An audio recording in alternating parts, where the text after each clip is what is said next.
alihi wa sahbihi ajma'in wa ba'du. Peserta Zoom yang mudah-mudahan malam ini kita diberikan rahmat oleh Allah Subhanahu wa taala.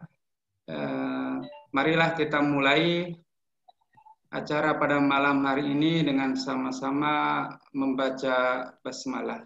Bismillahirrahmanirrahim. Berikutnya acara yang kedua, yakni pembacaan ayat suci Al-Quran yang akan disampaikan oleh Rizky Fadilah, siswa kelas 7 SMP IT Islamiyah. Pada Rizky Fadilah kami persilahkan.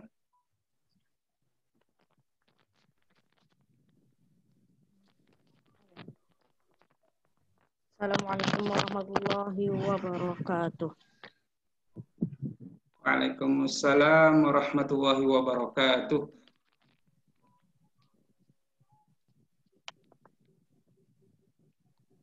A'udzu billahi minasy syaithanir rajim. Bismillahirrahmanirrahim. Ya. Alhamdulillahilladzi anzala ala 'abdihil kitaba wa lam yaj'al lahu 'iwaja qayyiman liyunzira ba'san syadidan min ladunhu wa yubashshiral mu'minin الذين يعملون الصالحات أن لهم أجرا حسنا ماكثين فيه أبدا وينذر الذين قالوا اتخذ الله ولدا ما لهم به من علم ولا لآبائهم كبرت كلمة تخرج من أفواههم إن يقولون إلا كذبا فلعلك باخع نفسك على آثارهم إن لم يؤمنوا بهذا الحديث أسفا إنا جعلنا ما على الأرض زينة لها لنبلوهم أيهم أحسن عملا وإنا لجاعلون ما عليها صعيدا جرزا أم حسبت أن أصحاب الكهف والرقيم كانوا من آياتنا عجبا إذ أوى الفتية إلى الكهف فقالوا ربنا آتنا من لدنك رحمة وهيئ لنا من أمرنا رشدا صدق الله العظيم. Masya Allah, jazakallah khair Rizky Fadilah yang telah membacakan surah Al-Kahfi ayat 1 sampai ayat 10. Mudah-mudahan yang membaca dan mendengarkannya sama-sama mendapatkan rahmat dari Allah Subhanahu wa taala. Baik, hadirin sekalian, berikutnya adalah sambutan pertama akan disampaikan oleh Kepala SMP IT Islamiyah kepada yang terhormat Bapak Darmaji Santoso MPD, kami persilahkan.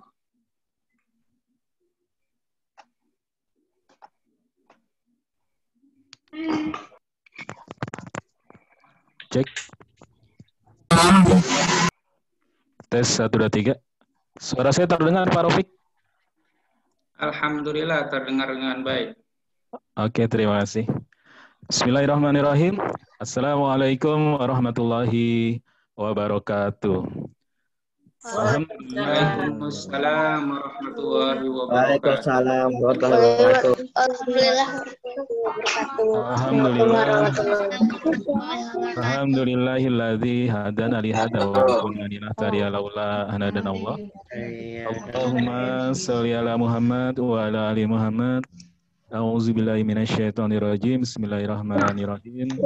Jazaa'ul ihsan ilal ihsan. Shadaqallahul azim. Segala puji hanya milik Allah atas segala kenikmatan yang dianugerahkan kepada kita. Salawat beriring salam semoga tercurah kepada Rasulullah, keluarga, sahabat, dan orang-orang yang istiqomah mengikuti risalah yang beliau bawa. Yang kami hormati Ustadz Muzamil Hasbalah sebagai narasumber kita malam hari ini. Semoga berkah ilmunya bisa menyemangati kita dan kita bisa mengambil manfaat dari apa-apa yang akan beliau sampaikan kepada kita agar kita bersemangat juga untuk belajar dan menghafal Al-Quran. Kepada yang kami hormati pengurus Yayasan Insaniah Islamiyah yang malam hari ini hadir, Bapak Setiono MPD. Terima kasih atas support dan dukungannya sehingga malam hari ini bisa terlaksana acara ngaji bareng online bersama Ustadz Muzamil Hasbalah. Yang kami hormati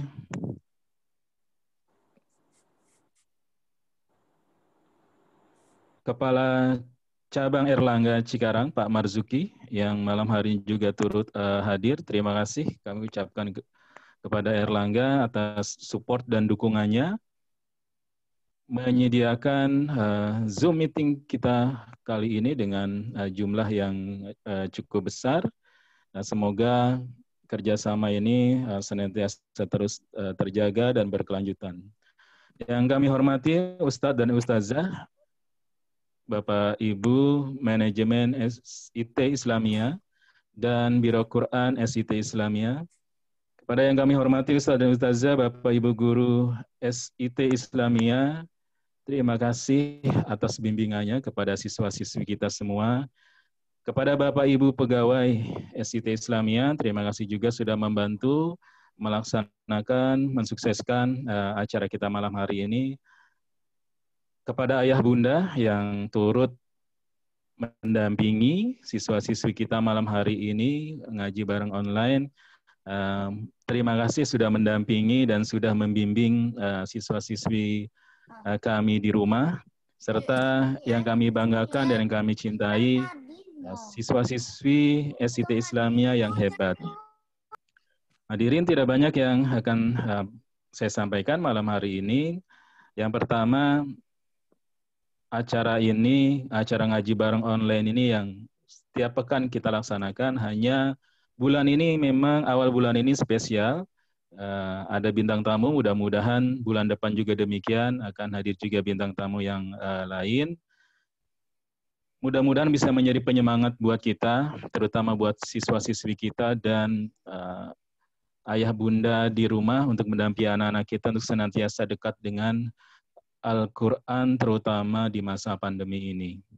Yang kedua, malam hari ini tentunya kita bisa menggali ilmu, mengambil manfaat dengan orang-orang yang akrab dengan Al-Quran. Salah satu contohnya adalah Ustadz Muzamil Hasbalah. Tentunya dengan keberkahan Al-Quran ini, semoga Allah mengangkat derajatnya, mengangkat derajat kita semua, ya. Baik derajat di dunia maupun di akhirat. Ini salah satu hal yang sederhana saja yang Allah tinggikan derajatnya, ya, dan menjadikan YouTube sebagai media untuk dakwah dengan Al-Quran. Kalau saya cek barusan, ternyata di channelnya Ustadz Muzamil Hasbalah ini subscribernya sudah 1,6 juta. Ya, ini bagian dari pemanfaatan media sosial YouTube yang positif, memanfaatkan YouTube untuk belajar dan mengajarkan Al-Quran. Yang ketiga, yang terakhir, yang ingin Pak Haji sampaikan, acara malam hari ini sebagai sarana kami, Ustadz dan Ustazah di SMPT Islamia, mengajak anak-anakku semua, terutama di kelas 6, SDT Islamia, untuk bergabung ya di tahun ajaran baru di SMPT Islamia. Insya Allah ke depan, di tahun ajaran baru dan dimulai tahun ajaran ini, SMPT Islamia akan menyajikan hal-hal yang lebih menarik tentunya. Selamat mengikuti, selamat mengaji, dan selamat menimba ilmu. Terima kasih kepada semua pihak yang telah mendukung acara ini. Mohon maaf atas segala kekhilafan. Billahi taufiq wal hidayah. Assalamualaikum warahmatullahi wabarakatuh. Waalaikumsalam warahmatullahi wabarakatuh. Demikian tadi sambutan dari Kepala SMPIT Islamia yang telah memberikan ujangan buat kita. Insya Allah kedepannya nanti SMPIT Islamia tetap akan menghadirkan webinar atau ngaji online dengan menghadirkan beberapa mungkin bintang tamu yang insya Allah akan menyemangati kita di dalam membaca Al-Quran, menghafal Al-Quran. Baik, anak-anakku sekalian, insya Allah acara berikutnya adalah acara inti, yakni motivasi, dan sama-sama nanti akan kita dengarkan pengalaman beliau Ustadz Muzamil Hasbala yang sama-sama mungkin antum semua sudah kenal ya, anak-anakku semuanya, Ustadz-Ustadzah, wali murid sekalian, tidak asing lagi dengan Ustadz Muzamil Hasbala. Insya Allah malam ini kita akan bersama dengan beliau dan semoga dipersiapkan segala macam, mungkin ada pertanyaan dan lain-lain dari sekarang, nanti bisa ditanyakan di akhir acara ini insya Allah. Baik, tidak berpanjang kalam, kami undang Ustadz Muzamil Hasbala untuk menyampaikan webinarnya malam ini. Kepada Ustadz Muzamil Hasbala, hafidhahullah ta'ala, kami persilakan.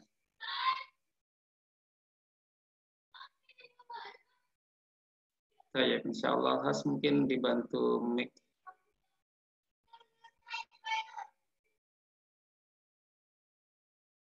Oke. Ustaz Yono mungkin mic Ustaz Muzamil bisa dibantu unmute. Ya, sudah. Oke.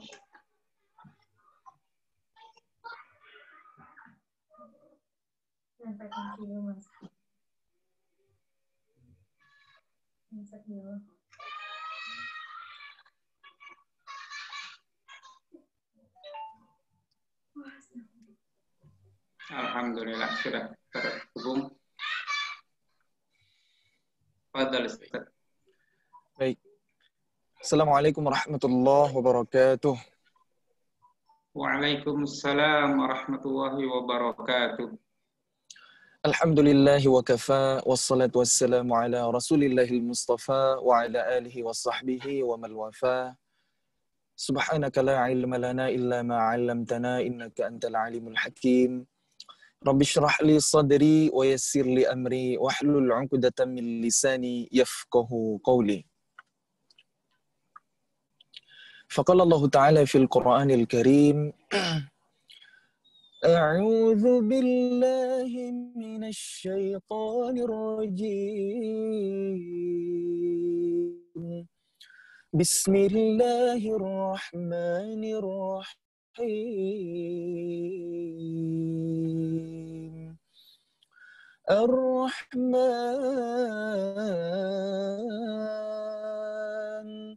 'allamal Qur'an. Khalaqal insan 'allamahul bayan. Asy-syamsu wal qamaru bihusban. Wan najmu wasy-syajaru yasjudan. والسماء رفعها ووضع الميزان ألا تطغوا في الميزان وأقيموا الوزن بالقسط ولا تخسروا الميزان والأرض وضعها للأنام فيها فاكهة والنخل ذات الأكمام والحب ذو العصف والريحان فبأي آلاء ربكما تكذبان صدق الله العظيم.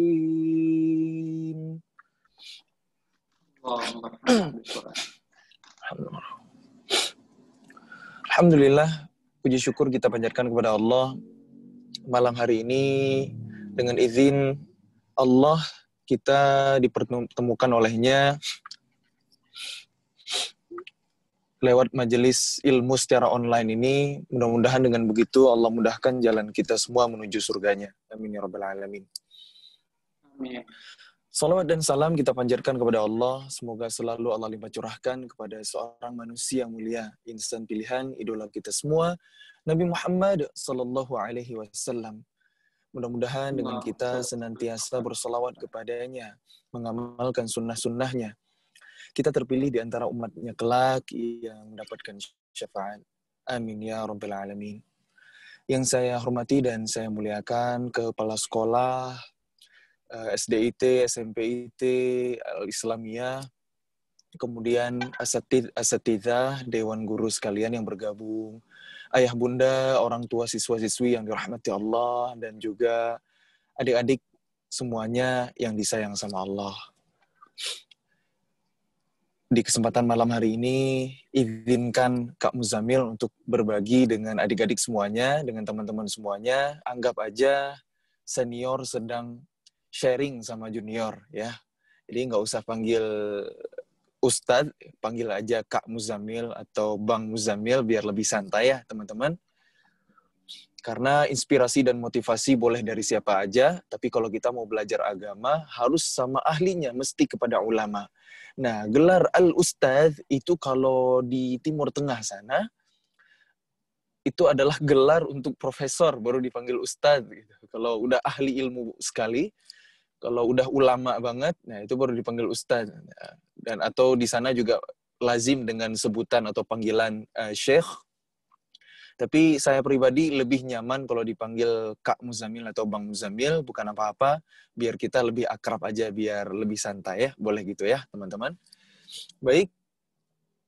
Masya Allah, tabarakallah. Malam hari ini kita akan sedikit bincang-bincang seputar Al-Quran, karena yang menyimak di sini adalah keluarga besar dari sekolah Islam, baik siswa-siswi ataupun para orang tua.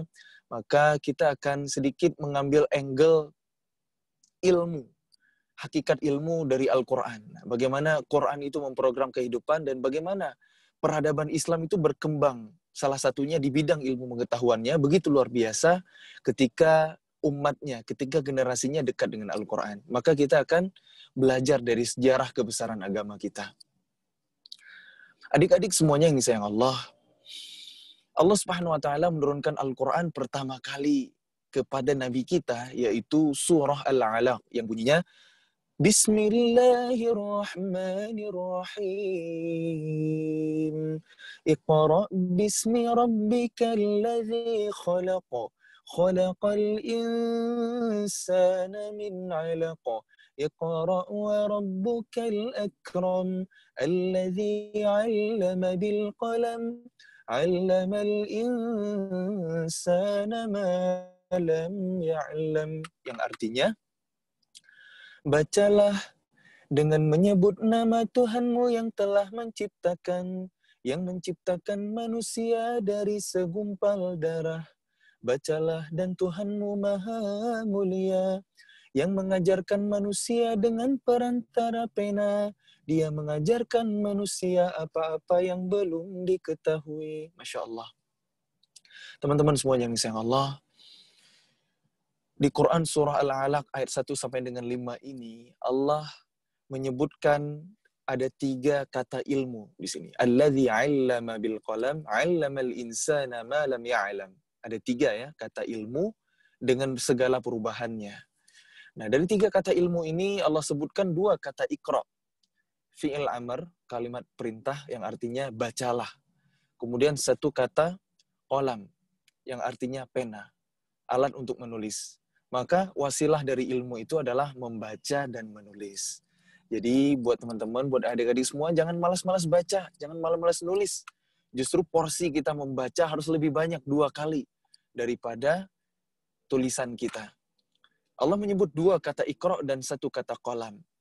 2 kata yang artinya bacalah dan 1 kata yang artinya qalam, alat untuk menulis.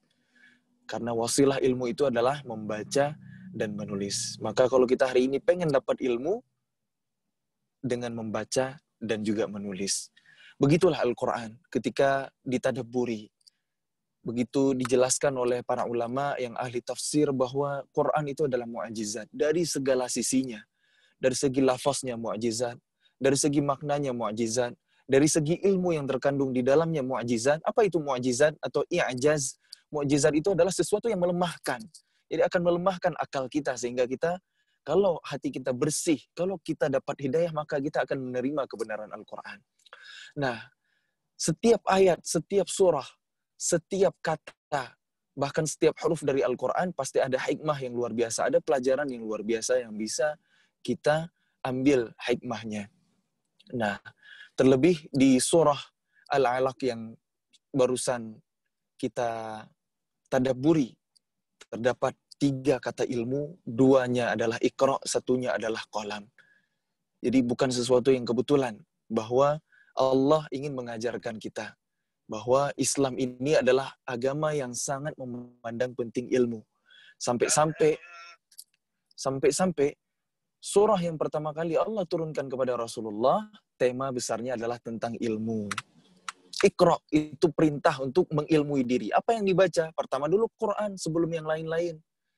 Jadi seharusnya sumber segala ilmu pengetahuan, sumber segala inspirasi, sumber segala petunjuk itu harus dari Quran. Nah, masalahnya peradaban hari ini, kita udah belajar macam-macam, tapi kita belakangan belajar Quran. Makanya kita nggak sehebat peradaban kejayaan Islam dulu. Apa yang diraih, apa yang dicapai oleh peradaban kebesaran Islam dulu, nah kita nanti lanjut cerita-ceritanya setelah kita belajar dulu bagaimana hakikat ilmu dalam Islam, hakikat ilmu dalam Al-Quran. Nah, surah yang pertama turun, tema besar tentang ilmu.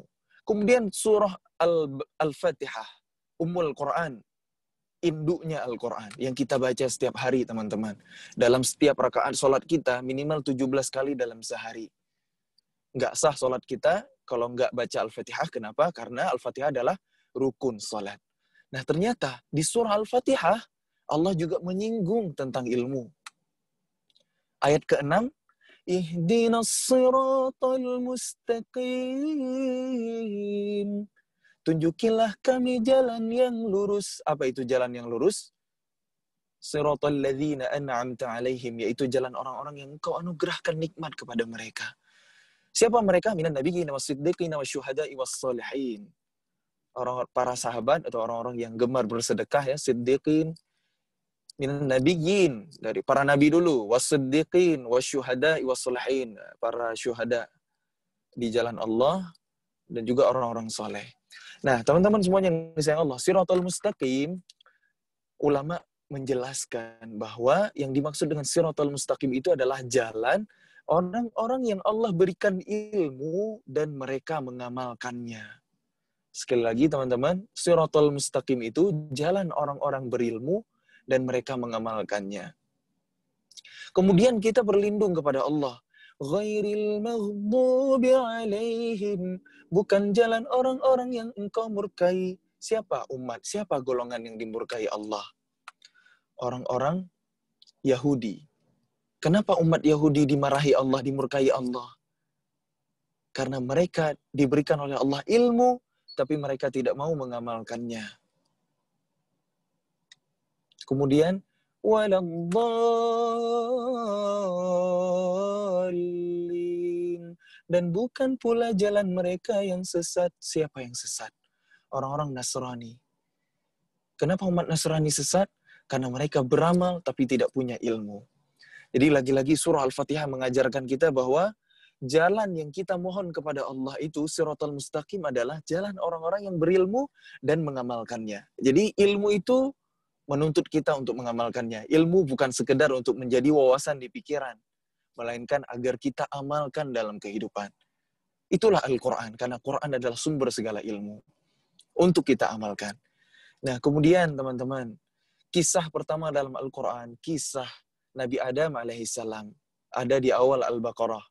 Wa idz qala rabbuka lil malaikati inni ja'ilun fil ardi khalifah. Itu kisah Nabi Adam. Teman-teman bisa baca ya. Surah Al-Baqarah dari ayat 29 justru. Dari ayat 29 sampai 39. Kisah Nabi Adam alaihissalam. Di sana terdapat 9 kata ilmu Allah ulang. Qala inni a'lamu ma la ta'lamun. Qalu subhanaka la ilma lana illa ma 'allamtana. Jadi ada banyak sekali pengulangan kata ilmu, ada 9 kali Allah ulang di sana. Apa hikmahnya? Begitulah Allah memuliakan ilmu dan ahli ilmu. Bukankah angka 9 itu adalah angka yang paling tinggi dalam bilangan? Bukan 10. Kalau 10 itu 1 dan 0. 9 itu angka tertinggi. Begitulah Allah memuliakan ilmu dan ahli ilmu. Dan mulai dari ayat 34 dari surah Al-Baqarah, wa idh qulna lil malaikati isjudu li adama fasajadu illa iblis aba wastakbara wa kana minal kafirin. Dan ketika kami berfirman kepada golongan malaikat, sujudlah kalian semuanya kepada Adam. Semuanya sujud kecuali iblis. Aba wastakbara wa kana minal kafirin. Aba, iblis menolak perintah. Wastakbara, dia takabur, dia merasa diri lebih baik daripada Adam. Khalaqtani min nar wa khalaqtahu min tin, kata iblis. Engkau ciptakan aku dari api dan engkau ciptakan dia dari tanah. Jadi aku lebih baik. Nah, itu sombong, takabur ya. Wa kana minal kafirin, dan iblis itu golongan yang kafir, yang ingkar. Jadi ilmu Allah tidak akan Allah berikan kepada 3 golongan itu yang punya sifat iblis, menolak perintah, merasa diri paling baik, takabur, dan ingkar, kafir. Dan sejak ayat itu sampai kisah Nabi Adam selesai, kata ilmu tidak Allah sebutkan lagi. Begitulah Al-Quran, mukjizat yang luar biasa. Banyak hikmah, banyak tanda-tanda yang luar biasa. Mudah-mudahan menguatkan keimanan kita, teman-teman, bahwa Quran itu adalah benar-benar firman Allah Subhanahu wa taala. Tidak mungkin karangan Muhammad, tidak mungkin buatan manusia. Wa in kuntum fi raibin mimma nazzalna ala 'abdina fa'tu bi suratin min mithlih. Sekiranya kalian ragu terhadap apa yang kami wahyukan kepada hamba kami Muhammad, maka coba kalian buat satu surah yang semisal Quran. Gak ada yang sanggup. Karena keindahan bahasanya, karena keagungan maknanya. Taha ma anzalna 'alaikal Qur'ana litashqa. Kami tidak menurunkan Al-Quran untuk menyusahkanmu. Ayat ini, keindahan bahasanya, kedalaman maknanya, membuat hati Sayyidina Umar bin Khattab getar. Yang tadinya kafir, memperoleh hidayah Allah, petunjuk Allah sehingga masuk Islam. Itulah Al-Quran. Maka ketika hati kita bersih, hati kita tidak ada kesombongan. Kesombongan di sini adalah menolak kebenaran dan merendahkan orang lain, ya, beda dengan takabur yang tadi ya. Maka insya Allah mudah-mudahan Allah memilih hati-hati kita untuk diberikan hidayah, untuk diberikan petunjuk, sehingga iman kita makin mantap, makin kuat, dan keimanan itulah yang menuntun kita untuk melakukan amal soleh, termasuk mencintai Al-Quran, membersamai Al-Quran. Kenapa para sahabat Nabi begitu hebat-hebat, luar biasa, mereka menjadi generasi terbaik? Karena mereka berkata, nata'allamnal iman qabla al-Quran. Kami belajar iman sebelum belajar Quran. Nah, iman itu bukan teori. Rukun iman ada 6 perkaranya. Kita hafal. Tapi apakah iman itu terinstal dalam hati kita? Itu hal lain. Karena iman itu adalah keyakinan. Kita yakin Allah Tuhan kita, Allah yang menciptakan kita, Allah yang memberikan kita rizki, Allah mengawasi kita. Sehingga saat kita sendiri kita menjauhi larangan Allah, menjauhi maksiat. Saat kita sendiri juga tetap taat kepada Allah, tetap beribadah gitu. Jadi itulah iman, teman-teman. Kalau kita nggak punya iman, kita nggak akan sanggup taat, kita nggak akan sanggup beramal soleh, kita nggak akan istiqomah bersama Al-Quran. Karena iman itu adalah energi, adalah bahan bakar. Innalladzina amanu wa 'amilus shalihat kanat lahum jannatul firdausi nuzula. Sesungguhnya orang-orang yang beriman dan mengerjakan amal soleh, kami berikan kepada mereka surga Firdaus. Jadi iman dan amal soleh itu sering Allah gabung, tidak Allah pisahkan. Kenapa? Karena nggak cukup iman aja. Iman itu nggak cukup hanya dilisankan, hanya cukup diucapkan itu nggak cukup. Iman itu bukan hanya kata-kata. Iman itu adalah mengikrarkan dengan lisan, meyakini dengan hati, dan membuktikan dengan amal perbuatan.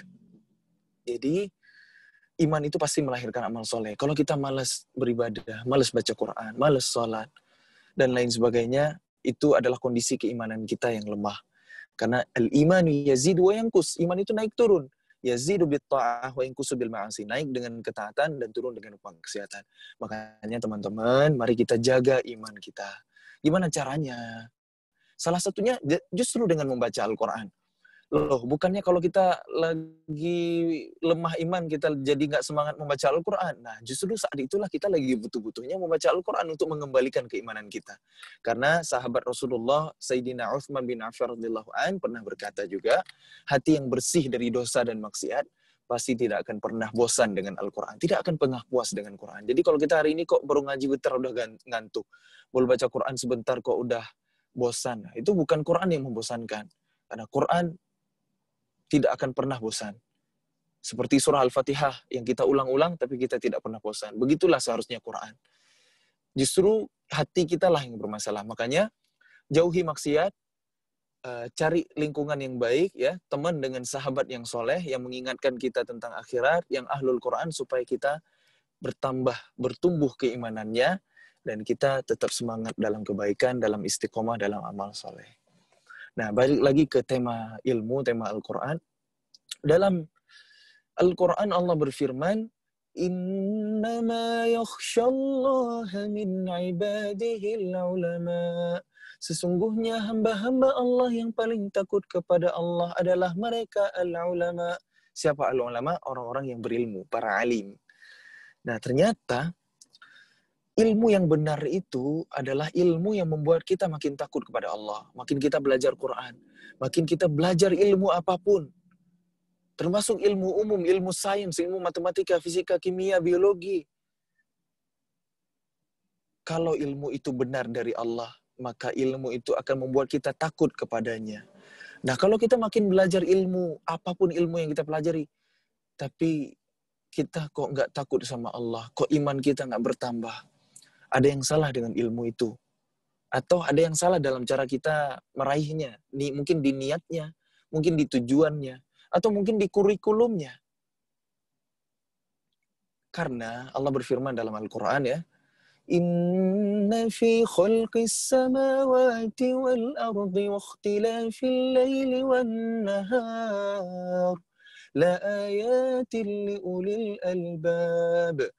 Sesungguhnya pada penciptaan langit dan bumi dan pergantian siang dan malam terdapat tanda-tanda kebesaran Allah bagi kaum yang berfikir, bagi kaum yang cerdas, bagi kaum yang berakal. Siapa mereka? Alladzina yadhkuruna Allah qiyaman wa qu'udan wa 'ala junubihim wa yatafakkaruna fi khalqis samawati wal ardh. Rabbana ma khalaqta hadza batilan subhanaka faqina azabannar. Yaitu orang-orang yang mengingat Allah, berzikir dalam keadaan berdiri ataupun duduk ataupun berbaring, lalu mereka memikirkan tentang penciptaan langit dan bumi. Lalu mereka berkata, Ya Allah, tidaklah Engkau ciptakan ini semua sia-sia. Maha suci Engkau, maka selamatkanlah kami dari azab neraka. Gitu, ulul albab. Orang yang mikir tentang penciptaan alam semesta, langit dan bumi. Jadi kan itu termasuk turunan ilmu-ilmunya semuanya ya. Astronomi, fisika, kimia, matematika, biologi. Jadi makin mempelajari semua ilmu itu makin berkata, ya Allah, tidak Engkau ciptakan ini semua sia-sia. Maha suci Engkau. Selamatkan kami dari siksa neraka. Itu orang-orang yang beriman. Itu orang-orang yang mengembangkan ilmu, makin takut kepada Allah, makin bertambah keimanan mereka. Sehingga ilmu yang mereka kembangkan itu, mereka gunakan untuk memudahkan ibadah kepada Allah. Itulah rahasia kenapa peradaban Islam zaman dulu begitu hebat, begitu luar biasa, bahkan memimpin bumi ini. Lebih dari 1/3 abad lamanya. Lebih dari 1.300 tahun Islam memimpin dunia. Kok kita nggak tahu ya? Karena sejarah ini jarang dibahas. Sejarah hari ini adalah versi orang-orang Barat, versi orang-orang Eropa, yang ditulis oleh orang-orang orientalis untuk menjauhkan generasi Islam hari ini dari Al-Quran. Untuk menjauhkan generasi kita hari ini dari bahasa Arab. Dan itu udah terjadi. Ketika bangsa kita, Nusantara kita dulu dijajah oleh orang-orang Belanda, oleh orang-orang Eropa, oleh orang-orang Barat. Diutus yang namanya Snoek Hurgronya, seorang munafik, seorang orientalis, untuk memecah belah masyarakat Aceh, memecah belah antara ulama dan rakyat. Tugas orang Islam ya ibadah-ibadah aja, urusan politik biar bisa urusan kami. Jadi Snoek Hurgronya ini luar biasa. Dia sampai belajar ke Mekah, sampai dapat gelar syekh, padahal dia pura-pura Islam. Untuk apa? Untuk bisa memecah belah kaum muslimin. Karena orang-orang Aceh kalau mau dilawan dengan senjata itu nggak kalah, perang terus, jihad terus. Tapi begitu diserang dengan pemikiran, baru Aceh bisa ditaklukkan. Makanya hati-hati dengan sejarah hari ini. Apalagi ada wacana pelajaran sejarah sempat mau dihapus. La haula wala quwata illa billah. Jangan tinggalkan sejarah, teman-teman. Sejarah itu jangan hanya dilihat sebagai pelajaran yang membosankan, pelajaran yang isinya cuma hafalan, nama tokoh, peristiwa, tahun kejadian, tempat kejadian. Bukan itu, teman-teman. 1/3 Al-Quran isinya adalah kisah, isinya adalah sejarah. Kenapa Allah hadirkan begitu banyak sejarah? Pertama, untuk menguatkan keimanan, agar kita belajar dari masa lalu. لَقَدْ كَانَ فِي قَصَصِهِمْ عِبْرَةٌ لِأُولِي الْأَلْبَابِ. Sungguh pada kisah-kisah mereka, orang-orang terdahulu, orang-orang saleh, para nabi, terdapat pelajaran bagi orang-orang yang cerdas, bagi orang-orang yang terpilih. Ibrah itu artinya jembatan. Mungkin diterjemah Quran kita dapati pelajaran. Ibrah itu artinya nyebrang atau jembatan, agar kita terhubung dengan masa lalu. Kenapa begitu? Karena sejarah selalu mengulangi dirinya sendiri. Tidak ada yang baru di bawah terik matahari ini. Semua yang kita alami, semuanya akan terus berulang. Hanya pengulangan-pengulangan sejarah dengan latar tempat, tokoh, waktu yang berbeda. Semuanya berulang. Contoh, ketika Nabi mendengar kabar bahwa Abu Jahal terbunuh dalam perang Badar, maka Nabi bersabda, Abu Jahal hadza Fir'aun hadhil ummah. Abu Jahal itu Fir'aunnya umat ini. Bukankah Fir'aun hidupnya di zaman Nabi Musa alaihissalam? Kenapa Nabi mengatakan Abu Jahal itu Fir'aun? Ya, karena sejarah berulang. Ternyata setiap zaman ada aja Fir'aunnya. Mungkin di zaman kita juga ada Fir'aunnya. Siapa? Wallahu a'lam. Nah, makanya kalau kita hari ini ingin membangkitkan kembali peradaban Islam, pengen muslimin kembali memimpin bumi, kembali berjaya, maka jangan jauh-jauh dari Quran. Karena terbukti dalam sepanjang sejarah peradaban Islam, tidak ada orang, tidak ada umat, tidak ada generasi, tidak ada peradaban yang dekat dengan Quran, melainkan akan Allah menangkan, akan Allah berikan kejayaan, akan Allah muliakan di muka bumi. Lihat para sahabat Nabi, usia mereka muda-muda. Kebanyakan sahabat-sahabat Nabi yang menerima Islam adalah yang usianya muda-muda, yang mungkin usianya seperti teman-teman, tapi kualitas mereka luar biasa. Salah satu yang anak muda yang hebat yang saya kagumi adalah Abdullah bin Abbas radhiyallahu anhuma. Siapa Abdullah bin Abbas? Salah seorang sahabat Rasulullah sallallahu alaihi wasallam yang paling ahli Al-Qur'an, yang paling mengerti Al-Qur'an, yang paling paham ilmu tafsir. Tidaklah mana ayat yang Allah turunkan di siang hari, mana yang Allah turunkan di malam hari, melainkan Abdullah bin Abbas mengetahuinya. Padahal Abdullah bin Abbas baru saja lahir ketika Rasulullah usianya 50 tahun. 3 tahun sebelum Nabi hijrah ke Madinah. Artinya, ketika Rasulullah hijrah ke Madinah, Abdullah bin Abbas baru usianya 3 tahun. Dan ketika Rasulullah wafat, Abdullah bin Abbas baru berusia 13 tahun.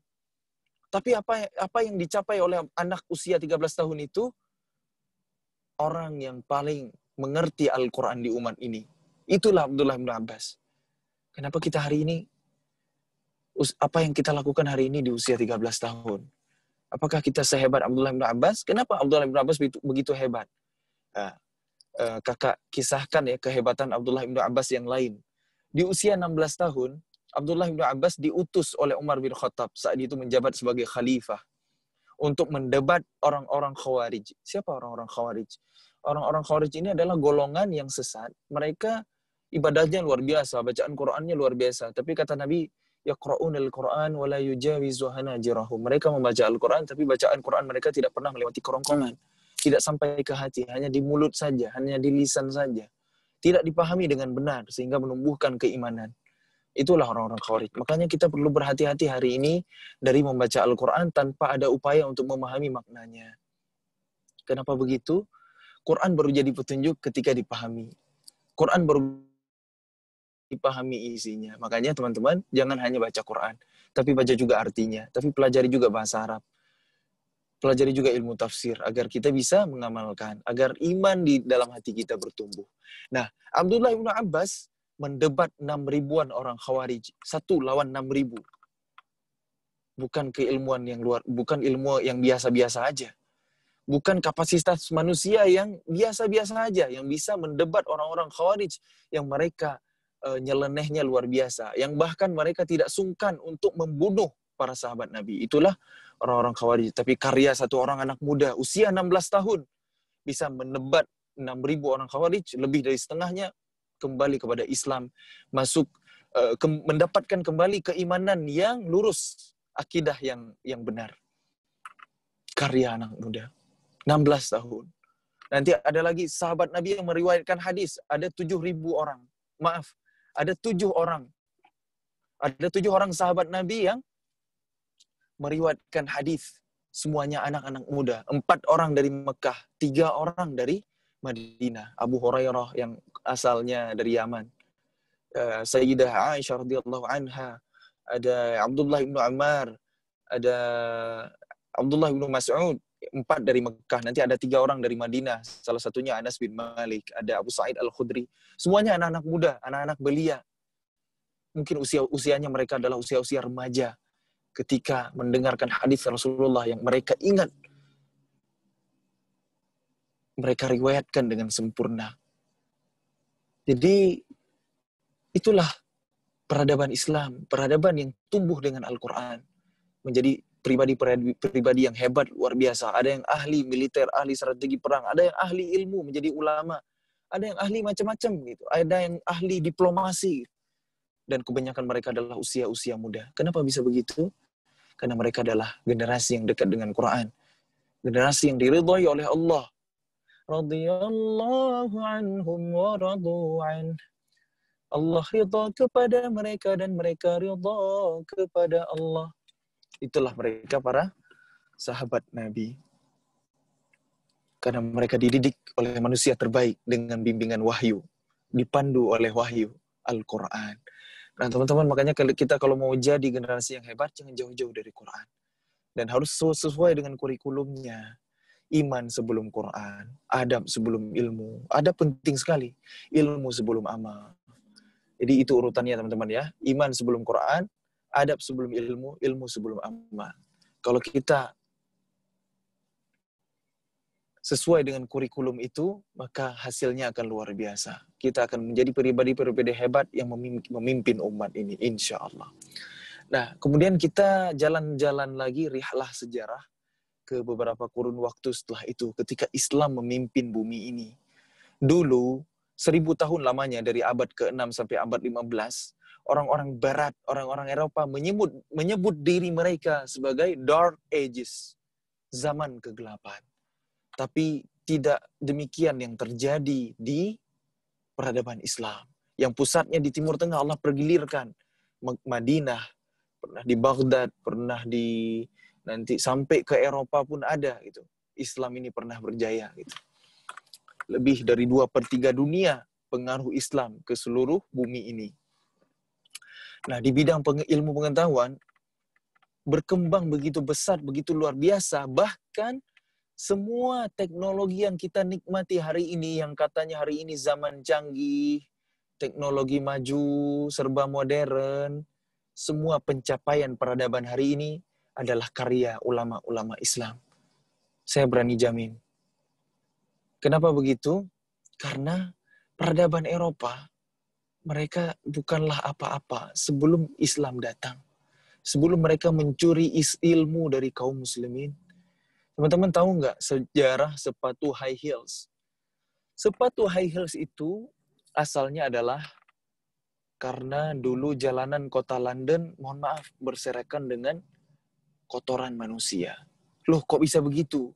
Karena orang-orang Eropa, orang-orang Barat, orang-orang bule itu mereka nggak ngerti bersuci, nggak ngerti taharah, mereka nggak mengenal toilet, mereka nggak tahu parfum, mereka jarang mandi.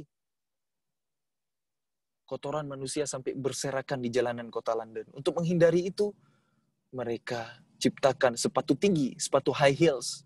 Makanya buat ladies, buat teman-teman cewek ya, yang akhwat, jangan bangga pakai sepatu high heels. Kalau kita tahu sejarahnya, kita akan malu pakai yang namanya sepatu high heels. Itulah peradaban Eropa dulu. Hanya Islam yang mengajarkan kebersihan, yang mengajarkan bersuci, yang mengajarkan taharah. Peradaban Eropa bukanlah peradaban yang luar biasa sebelum mereka mencuri ilmu orang-orang Islam. Sekarang kita kupas satu persatu. Nggak usah jauh-jauh dari teknologi yang akrab dengan kita hari ini. Gadget, HP, teknologi digital, laptop, internet, software, dan lain sebagainya. Bukankah teknologi digital itu baru bisa bekerja kalau ada yang namanya matematika, betul? Matematika itu terdiri dari angka-angka ya. Nah, ternyata ilmuwan Islam yang pertama menemukan angka 0 adalah Muhammad bin Musa al-Khwarizmi. Sebelum ditemukan angka 0 oleh ilmuwan Islam, orang-orang Eropa menghitung dengan huruf-huruf Romawi. Ribet banget, makanya matematika nggak berkembang. Sebelum ada pendobrak kemajuan ahli matematika Islam, Muhammad bin Musa al-Khwarizmi. Juga kita kenal Al-Khwarizmi itu adalah penemu teori aljabar. Aljabar itu kan algoritma. Komputer itu kan berangkat dari algoritma. Jadi, kalau nggak ada algoritma, nggak ada dong teknologi hari ini. Karya ilmuwan Islam. Kemudian, kita terhubung dengan kamera hari ini. Siapa penemu kamera? Ilmuwan yang pertama kali meneliti tentang pembiasan, tentang optik adalah Ibnu Haytham, lagi-lagi ulama Islam. Bahkan Ibnu Haytham ini adalah orang pertama yang membedah anatomi mata manusia. Mana pupil, mana retina, bagaimana prinsip kerjanya. Itu karya Ibnu Haytham, ulama Islam. Loh, kenapa ya? Ulama Islam zaman dulu karyanya luar biasa. Itu bukan 1-2, ada ribuan yang telah menyumbangkan karya luar biasa untuk peradaban hari ini. Cuma kita tahunya hari ini, kalau ada temuan-temuan itu selalu disandingkan ke nama-nama orang Barat, nama-nama orang Eropa. Padahal boleh jadi mereka hanya melanjutkan, mereka hanya mengembangkan, mereka hanya mengklaim ilmu yang udah lebih dulu ditemukan, dikembangkan oleh orang-orang Islam. Sebagai contoh, misalnya, siapa penemu pesawat terbang? Maka yang kita ingat hari ini adalah Wright bersaudara. Padahal hampir 1000 tahun sebelum Wright bersaudara menemukan pesawat terbang, ada ilmuwan Islam yang berhasil terbang. Siapa dia? Ibnu Firnas. Terinspirasi dari surah Al-Mulk. Awalam yarau ila at-tayri fawqahum saffatin wa yaqbidun ma yumsikuhunna illa ar-Rahman. Tidakkah mereka memperhatikan bagaimana burung bisa terbang di udara? Siapa yang menahannya selain Allah yang Maha Rahman? Jadi, Ibnu Firnas adalah manusia pertama yang berhasil terbang, menciptakan prototipe pesawat terbang seperti para layang. Inspirasinya dari Quran. Jadi ilmuwan-ilmuwan dulu menjadikan Quran sebagai sumber inspirasi mereka dalam berkarya, dalam mengembangkan ilmu pengetahuan. Dan ilmu pengetahuan selalu dikembangkan untuk memudahkan ibadah kepada Allah. Matematika dikembangkan untuk memudahkan bayar zakat, menghitung potensi zakat di umat. Ilmu waris, faraid, itu juga pakai matematika. Dan semua ilmu yang lain dasarnya adalah matematika. Kimia, fisika, bahkan biologi itu butuh matematika. Astronomi, kenapa astronomi begitu berkembang dalam Islam? Observatorium yang hebat, begitu luar biasa ada di kota Mosul, Irak, ada di Baghdad, pusat peradaban, pusat perpustakaan, pusat ilmu pengetahuan. Perpustakaan juga dikembangkan oleh orang Islam. Rumah sakit Bimaristan juga dikembangkan dalam peradaban Islam, bukan di peradaban Eropa. Bukan di Swiss Red Cross, itu baru belakangan. Semuanya dari Islam. Cuma hari ini kita dikuburkan oleh sejarah kehebatan, kebesaran, kejayaan agama kita. Karena kenapa rumah sakit dikembangkan, kenapa pengobatan begitu dikembangkan, sampai muncul ilmuwan Islam yang bernama Ibnu Sina, bahkan masyhur terkenal di Eropa, Avicenna. Muncul Ibnu Nafis, orang pertama yang meneliti peredaran darah minor manusia. Karyanya dicuri oleh orang-orang Eropa, 4 abad lamanya mereka terjemahkan, mereka pelajari, tapi nama Ibnu Nafisnya dibuang. Jadi kalau ada ilmu hebat hari ini, jangan-jangan itu ilmunya orang Islam yang dicuri oleh orang-orang Eropa. Kita patut curiga kalau ada ilmu hebat hari ini, tapi nggak ketahuan siapa penemunya, siapa yang mengembangkannya. Nah, orang kalau sakit, ibadahnya terbatas. Makanya dikembangkan pengobatan, dikembangkan ilmu medis, ilmu kedokteran dalam Islam untuk memudahkan ibadah. Orang kalau sakit, sholatnya nggak sempurna gerakan, nggak bisa naik haji, nggak bisa berangkat jihad. Begitulah keilmuan dalam Islam, berkembang hebat, luar biasa. Kenapa bisa begitu? Karena mereka adalah generasi yang ahlul Quran.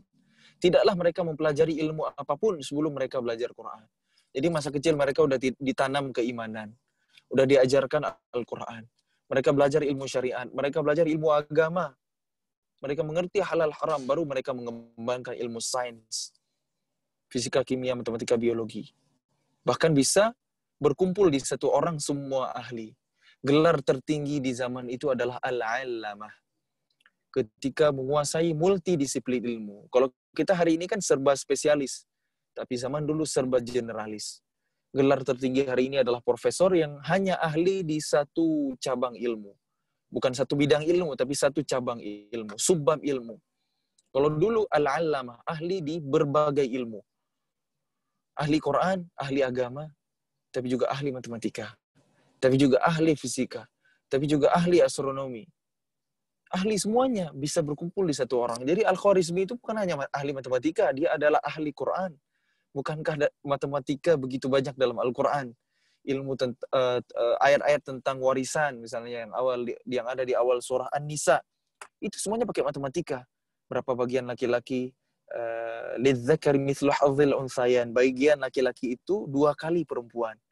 Nanti kapan 1/3, kapan 1/6, kapan 1/4, kapan 1/8. Itu semuanya disebutkan dalam Al-Quran. Ashabul Kahfi tidur di gua berapa lama? 300 tahun ditambah 9 tahun. Betapa matematika itu begitu banyak dalam Al-Quran. Jadi Quran itu jadi sumber inspirasi, dan mustahil ilmuwan Islam dulu mengembangkan ilmu kalau mereka belum menguasai Al-Quran, kalau mereka belum hafal Quran, kalau mereka belum paham Quran dan mengamalkan Quran. Makanya hari ini kita jangan silau dengan metode pendidikan, pengajaran dari Barat, dari orang-orang Eropa, dari ilmu psikologi modern gitu. Jangan sampai kita menelan mentah-mentah kata-kata orang Barat. Belajar itu jangan hafalan, tapi pemahaman. Itu kita sering mendengarnya. Padahal dalam Islam ilmu itu dihafal. Quran dihafal, hadis dihafal, bahkan lengkap dengan riwayatnya, lengkap dengan sanadnya, silsilahnya.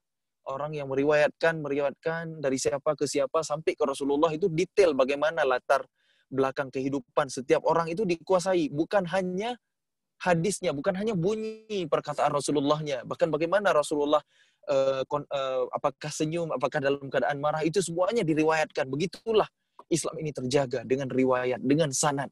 Quran juga terjaga dengan demikian. Ilmu qiraat itu diriwayatkan dari guru ke guru ke guru sampai ke Rasulullah. Murid ke guru sampai ke Rasulullah. Jadi dalam Islam ilmu itu dihafal. Kenapa hari ini kok kita malas menghafal? Apalagi kita meninggalkan menghafal Quran.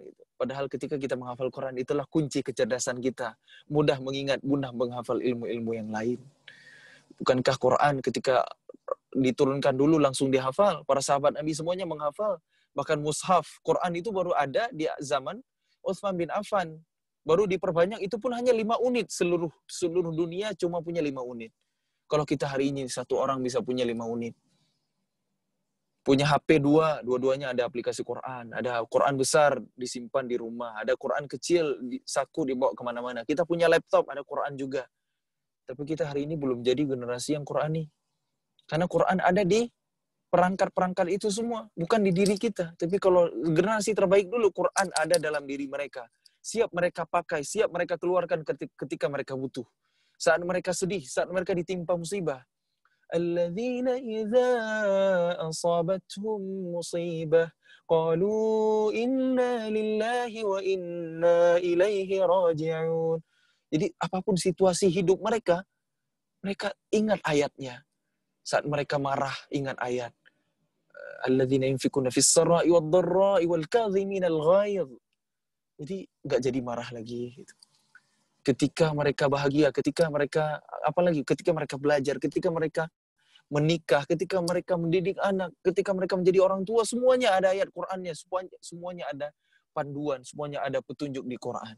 Jadi Qur'an itu benar-benar menuntun kehidupan, dan kurikulum dalam Qur'an itu luar biasa hebat. Luar biasa. Al-Qur'an berdasarkan urutan turunnya pernah dikaji oleh seorang pakar sejarah Islam, pakar sirah nabawiyah, yaitu Profesor Dr. Syekh Munir Ghadban, hafizahullah ta'ala. Beliau meneliti Al-Quran dari urutan turunnya. Bukan dari urutan mushaf.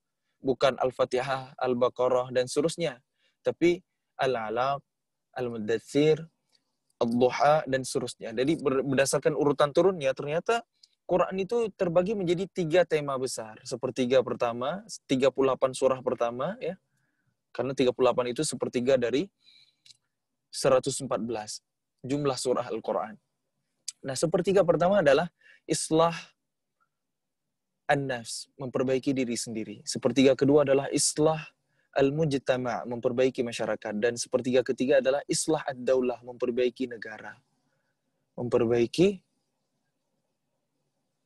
Memperbaiki peradaban, memperbaiki pemerintahan atau kekuasaan. Maka kalau kita hari ini ingin memperbaiki di level negara, maka harus dimulai dari diri sendiri dulu. Kita harus jadi ahli Quran dulu.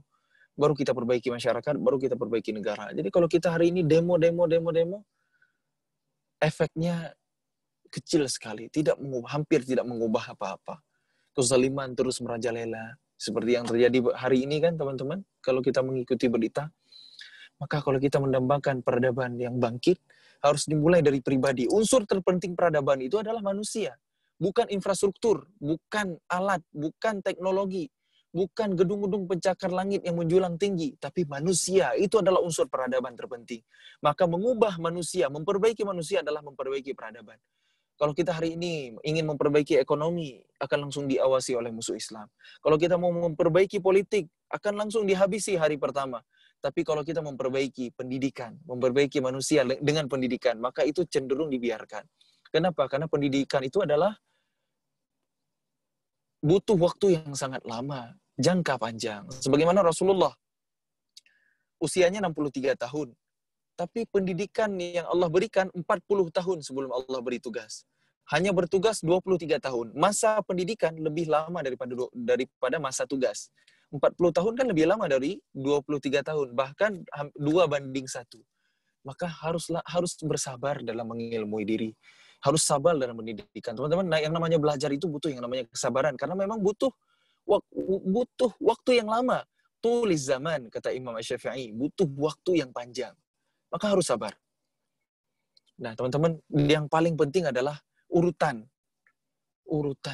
Bagaimana agar ilmu kita berkah, bagaimana agar ilmu kita barokah, ilmu kita menjadi ilmu yang hebat luar biasa, yang bermanfaat buat umat manusia. Pertama, urutannya. Dalam peradaban kebesaran Islam, ilmu agama dipelajari lebih dulu dari ilmu apapun. Quran lebih dulu daripada ilmu apapun. Kalau hari ini kan kita kebalik. Kita udah belajar matematika, fisika, kimia, biologi, tapi kita belum hafal Quran. Kita belum paham Quran. Makanya ilmu kita hari ini jauh dari yang namanya keberkahan. Kita belajar ilmu macam-macam, tapi berapa persen sih ilmu itu bisa bermanfaat dalam kehidupan kita? Apakah itu akan kita gunakan sampai nanti kita kuliah, nanti benar-benar semua yang pernah kita pelajari itu akan kita gunakan? Belum tentu. Makanya urutan harus benar.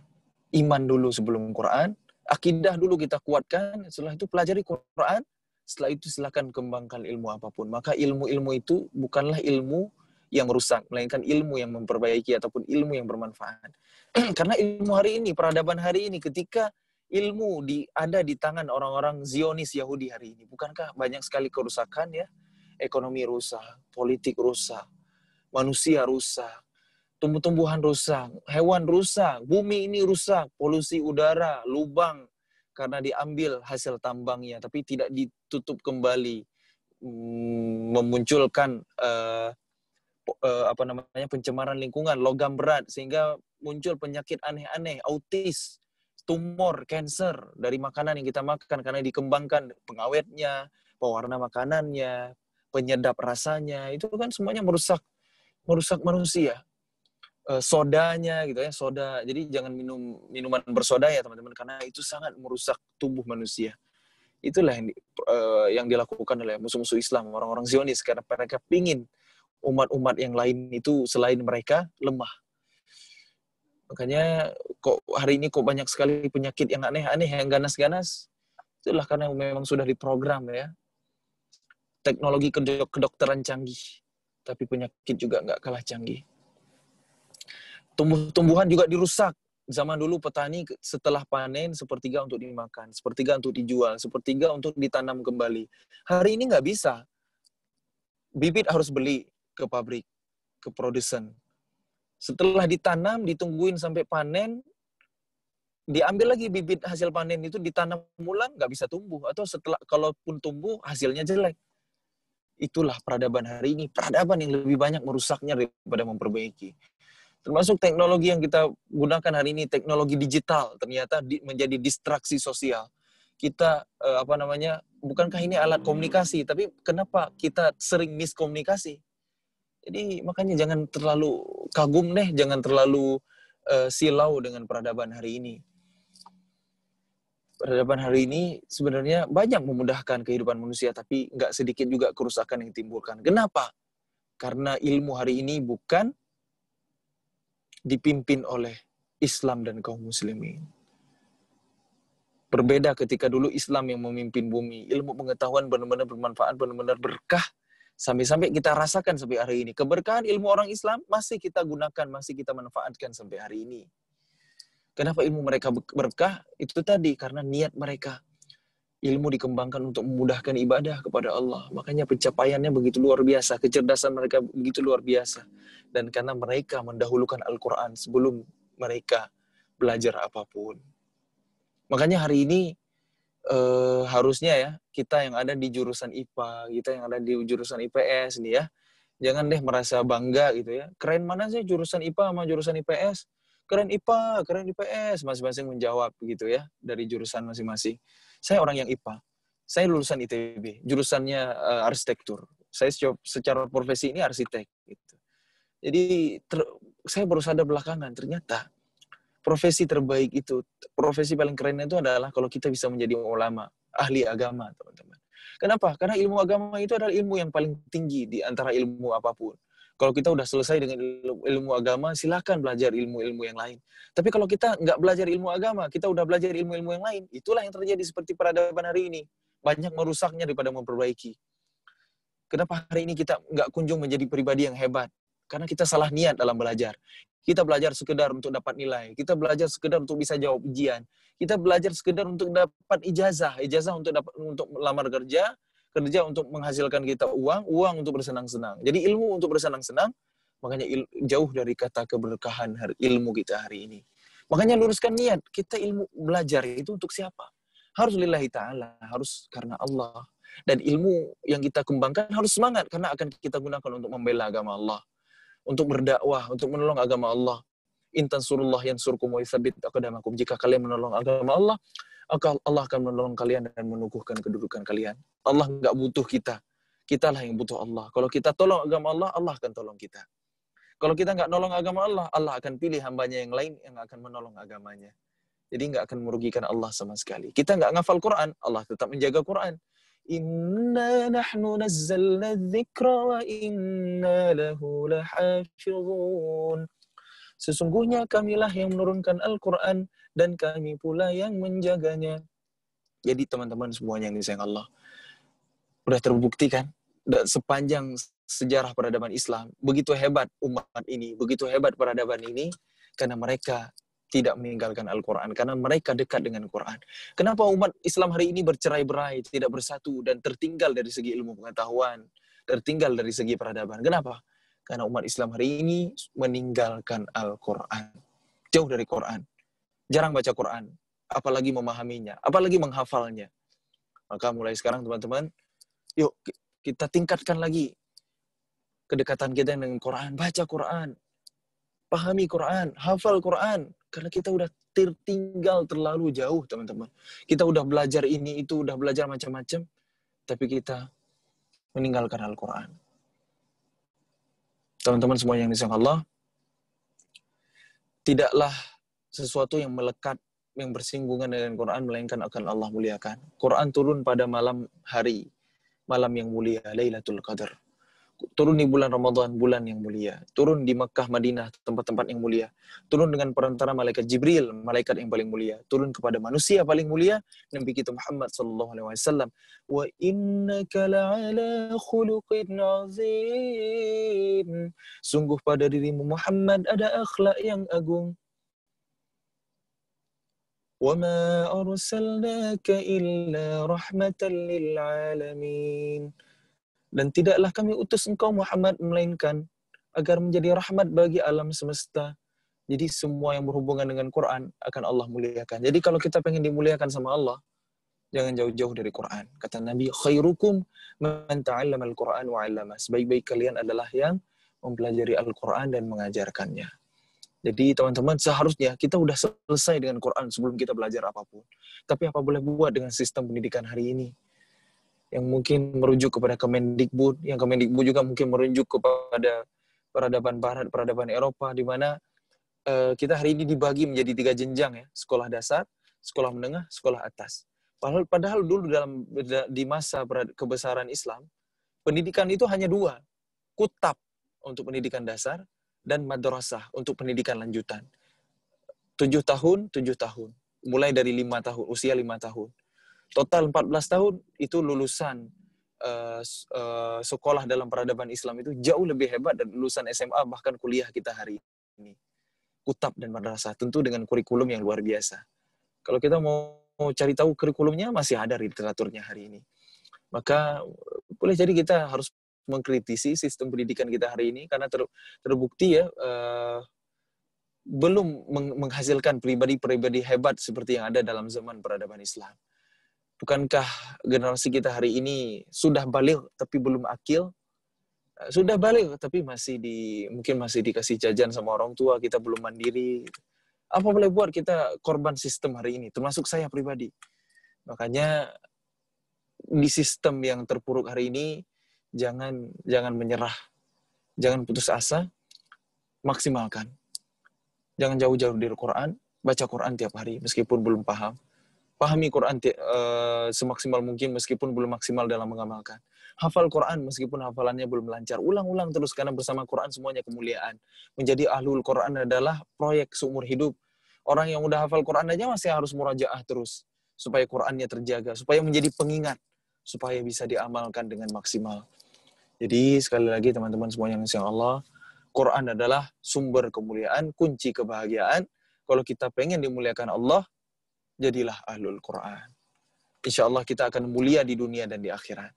Dan ukuran kemuliaan di sisi Allah itu bukan dari pencapaian duniawi, bukan dari harta, bukan dari jabatan, bukan dari popularitas, bukan dari kekayaan, bukan dari itu semua.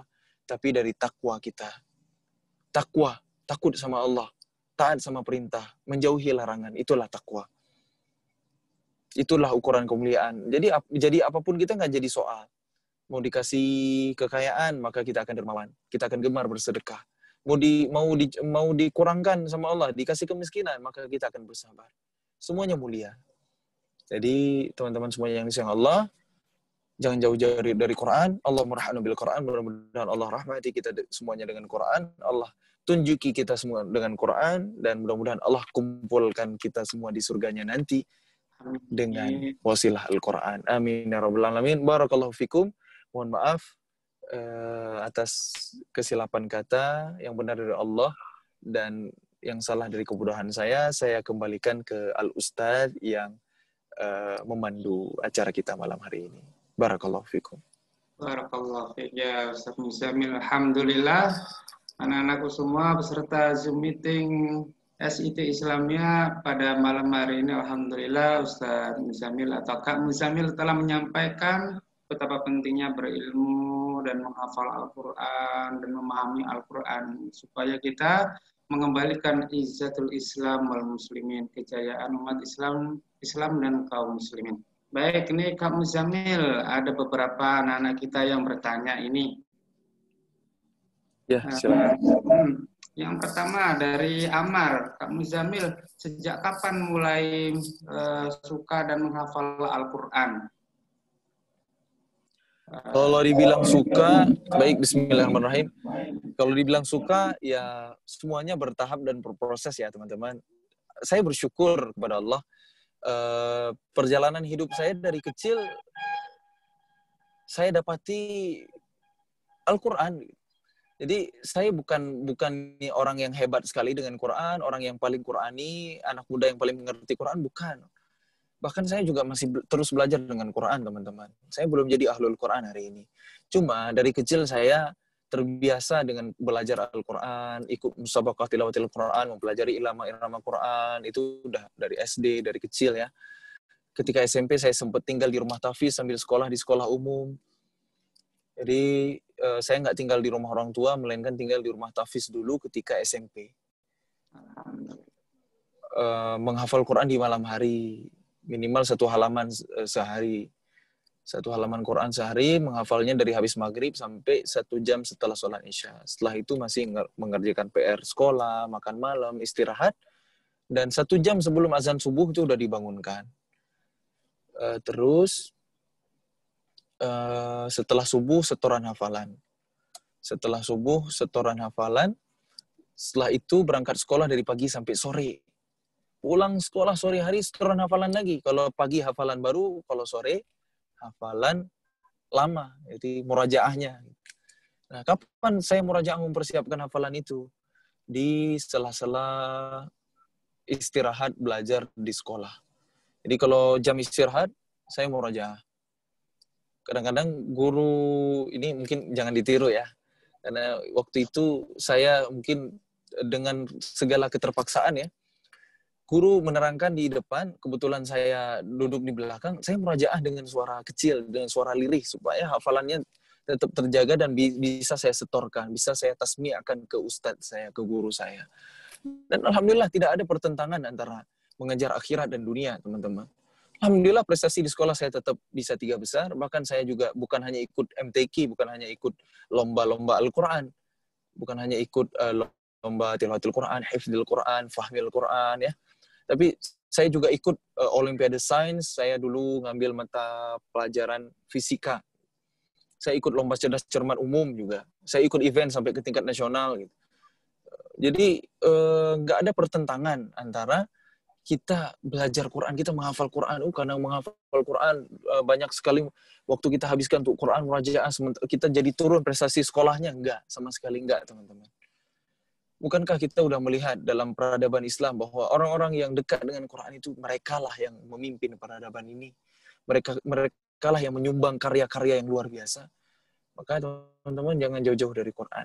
Dan sekali lagi, Quran itu harus dipelajari dengan urutan yang benar. Iman dulu sebelum Quran. Karena kalau kita imannya belum benar, terus belajar Quran duluan, itu hati-hati, nanti akan ada fitnah. Yang sampai kita jadikan ilmu Quran kita untuk meraih dunia, untuk meraih popularitas, atau Quran, kita paham Quran, tapi bukan pemahaman yang benar. Seperti orang-orang orientalis. Orang-orang orientalis itu hafal Quran loh mereka. Paham Quran loh mereka. Tapi mereka gunakan untuk apa? Untuk menjauhkan orang-orang Islam dari Quran justru. Untuk mencari kelemahan-kelemahan Al-Quran yang bisa dipelintir. Nah, itulah kerjaan orang-orang orientalis, orang-orang liberal.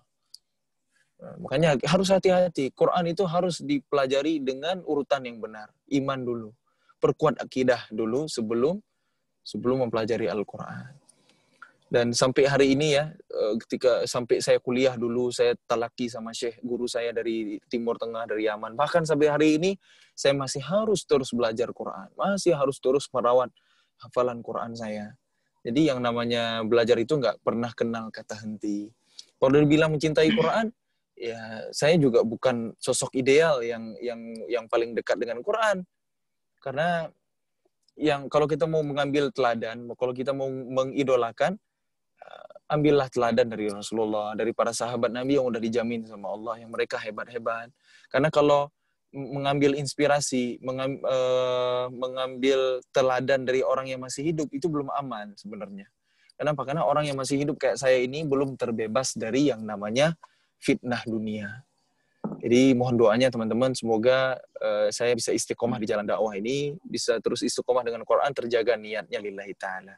Dan doa-doa kebaikan itu akan kembali ke teman-teman semuanya yang mendoakan insyaallah. Wallahu a'lam bishawab.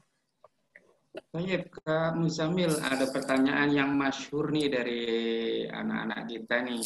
Kak Muzamil, bagaimana cara bisa melantunkan bacaan Al-Quran merdu? Nah, ini mungkin Kak Muzamil punya tipsnya seperti apa supaya anak-anak ini bisa meniru dan mencontoh seperti Kak Muzamil. Baik, mungkin tips singkat saja ya. Allah bisa karena biasa. Segala sesuatu itu kan berproses. Apakah saya ketika membaca Al-Quran hari ini seperti ini, apakah langsung begini? Tentu enggak. Ada perjalanan proses yang sangat panjang. Saya udah belajar dari kecil dan terus belajar sampai sekarang.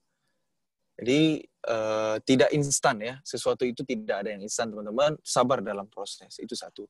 Kemudian kalau teman-teman pengen punya bacaan Quran yang baik, tentu harus punya guru, karena bacaan Quran yang baik itu warattilil Qur'ana tartila, yang tartil itu benar, bacaannya benar dulu sesuai dengan ilmu tajwid, yang kedua perlahan-lahan karena merenungi makna, itu tartil, warattilil Qur'ana tartila. Jadi bacaan Quran itu harus benar dulu, itu yang baik ya, bukan irama itu nomor 2.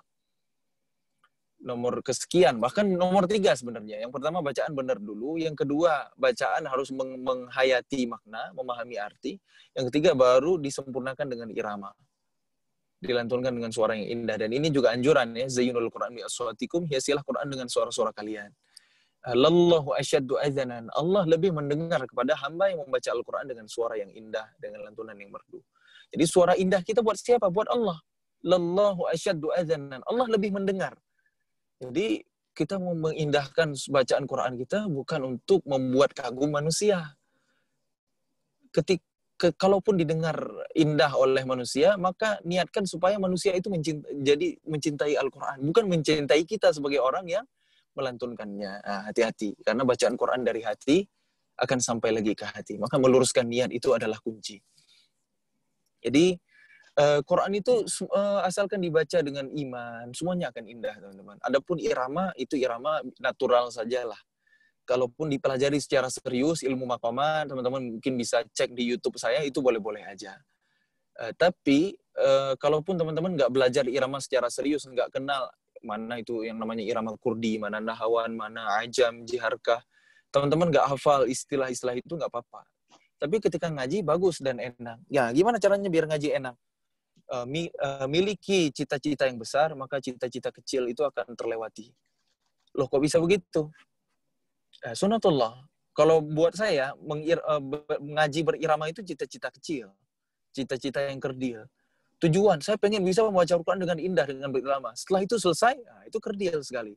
Tapi cita-cita besar kan itu tadi, kita hafal Quran dengan mutqin, paham Quran, mengamalkan Quran, itu cita-cita besar. Nah, ketika kita punya cita-cita besar, kita pengen hafal Quran nih, otomatis kalau pengen hafal Quran, tiap hari baca Quran. Otomatis kita kalau pengen lancar hafalan Quran, akan murajaah terus. Nah, kita kan akan baca Quran terus nih. Akan terbiasa dengan Quran. Akan terus tiap hari dengan Quran. Maka disitulah bacaan Quran kita terlatih.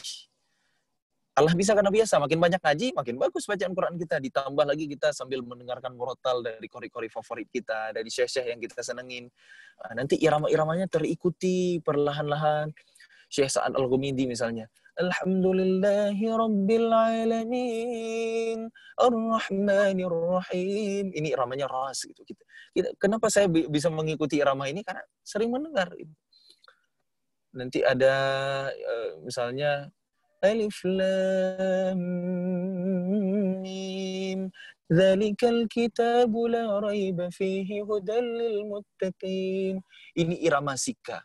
Syekh Sa'ad Al-Ghumidi di awal Al-Baqarah. Nanti di pertengahan juz 1, wa idz najjaynakum min ali fir'auna yasumunakum su'al 'adzab. Iramanya jiharkah. Jadi satu orang syekh aja iramanya bisa ganti-ganti. Nah, teman-teman catatan satu hal lagi ya. Kita mencintai Al-Qur'an karena dibaca berirama atau kita mencintai irama karena yang dibaca adalah Al-Qur'an. Itu dua hal yang berbeda ya. Harusnya yang mana teman-teman? Suka Quran karena dibaca berirama atau suka irama karena yang dibaca adalah Quran? Harusnya yang kedua ya. Kita senang irama karena yang dibaca adalah Al-Quran. Quran menjadi alasan, Quran menjadi sebab. Bukan kita suka Quran kalau dibaca berirama. Terus kalau nggak dibaca berirama kita nggak suka Quran. Nah ini hati-hati teman-teman. Artinya kita belum paham dengan keindahan Al-Quran. Kita belum merasakan mukjizat Quran. Makanya kita butuh belajar terus. Agar kita bisa mencintai Al-Quran terlepas bagaimanapun Quran itu dibaca. Entah pakai irama, entah dilantunkan oleh seorang qori dengan suara merdu, atau kita baca sendiri dengan suara kita yang pas-pasan, kita tetap nikmat. Kenapa? Karena Al-Quran itu sendiri adalah mukjizat. Bagaimana ketika kita merasakan keindahan bahasa Al-Quran. Mungkin bukan bahasan kita di pertemuan malam hari ini ya. Kita belum banyak mengkaji tafsir. Bagaimana setiap huruf Quran itu begitu luar biasa. Ada makna yang luar biasa. Ma wadda'aka rabbuka wa ma qala. Tuhanmu tidak meninggalkan Muhammad dan tidak pula membencimu. Harusnya secara bahasa Arab itu ma wadda'aka rabbuka wa ma qalaka. Ada kaf di ujungnya. Ada ka, dhamir ganti untuk engkau Muhammad. Ayat ini untuk menghibur Nabi karena wahyu lama terputus. Turun surah Ad-Duha untuk memberi kabar gembira. Ma wadda'aka rabbuka wa ma qala. Tuhanmu tidak meninggalkanmu Muhammad dan tidak membencimu. Kenapa ka di ujung itu hilang? Harusnya qala ka, tapi cuma qala doang berhenti. Karena Allah ingin menenangkan Nabi. Kalau qala ka membencimu gitu, ada ka di situ. Maka Nabi tidak tenang dengan ayat itu, tidak menjadi tenang. Maka ketika satu huruf hilang dari kaidah bahasa Arab, dicari sama ulama apa alasannya, kenapa bisa begitu? Itulah Al-Quran. Bahasa yang sangat agung. Firman Allah Subhanahu wa Ta'ala yang mulia. Makanya kalau kita mentadabburi Quran itu, iman kita makin nambah, teman-teman. Bagaimana setiap huruf dari Quran itu punya makna yang dahsyat. Harusnya bagi kita ada di level itu. Tapi di level awam, level pemula, kita senang Quran karena iramanya indah. Itu nggak jadi masalah. Kita senang membaca Quran karena kita membacanya berirama. Itu teruskan. Itu juga kebaikan. Karena Allah lebih mendengar kepada hamba yang membacanya dengan suara indah. Tapi ingat, kita harus senang sama irama itu karena yang dibaca adalah Quran. Bukan baru senang sama Quran kalau dibaca berirama. Hanya kalau dibaca berirama. Gitu. Nah, itu level ya. Itu berbicara level, teman-teman. Kita ada di level yang mana kita lebih tahu. Mudah-mudahan iman kita semakin bertambah, keyakinan kita makin meningkat sehingga kita bisa mencintai Al-Quran bagaimanapun lantunan kita. Dan mudah-mudahan kita bisa mengindahkan bacaan kita dari hari ke hari. Kuncinya sering-sering mendengarkan suara lantunan yang indah dari qori-qori yang merdu. Lama-lama terikuti karena kita saking seringnya membaca Quran, karena kita tiap hari murajaah, karena kita punya cita-cita besar untuk menghafal Quran dan memahami Quran. maka lama-lama bacaan Quran kita akan indah seiring dengan prosesnya. Wallahu a'lam. Ya, Ustaz. Syukran, Ustaz. Saya Ustaz, rasa-rasanya ini masih banyak pertanyaan yang ingin ditanyakan, namun apa boleh buat waktu sudah semakin larut malam. Dan sepertinya ini ada request dari peserta Zoom ingin mendengarkan beberapa ayat, mungkin bacaan surah beberapa ayat dalam Al-Quran. Mungkin Ustaz bisa bisa membacakan untuk kami semua supaya teman-teman ini dan sebagai penutup untuk acara ini. A'udzu billahi minasy syaithanir rajim. Allahu nurus samawati wal ardh. مثل نوره كمشكاة فيها مصباح المصباح في زجاجة الزجاجة كأنها كوكب دري يوقد من شجرة مباركة زيتونة لا شرقية ولا غربية يكاد زيتها يضيء ولو لم تمسسه نار نور على نور يهدي الله لنوره من يشاء ويضرب الله الأمثال للناس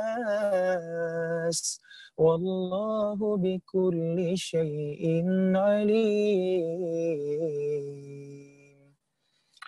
Subhanakallahumma wa bihamdika asyhadu an la ilaha illa ant astaghfiruka wa atubu ilaik. Wassalamualaikum warahmatullahi wabarakatuh. Waalaikumsalam warahmatullahi wabarakatuh. Alhamdulillah, jazakallah khair kepada Kak Muzamil Hasbalah Al-Hafidh Hafidhullah Ta'ala yang telah memberikan ilmunya kepada kita, berbagi kepada kita bagaimana cara menghafal Al-Quran, bagaimana mencintai Al-Quran. Mudah-mudahan apa yang kita dengar, apa yang kita ketahui dari acara ini bisa kita amalkan dan menambah ilmu kita di kemudian hari. Insya Allah mudah-mudahan kita semuanya bisa menjadi hafidh dan hafidhul Quran dan terutama memahami dan mengamalkannya.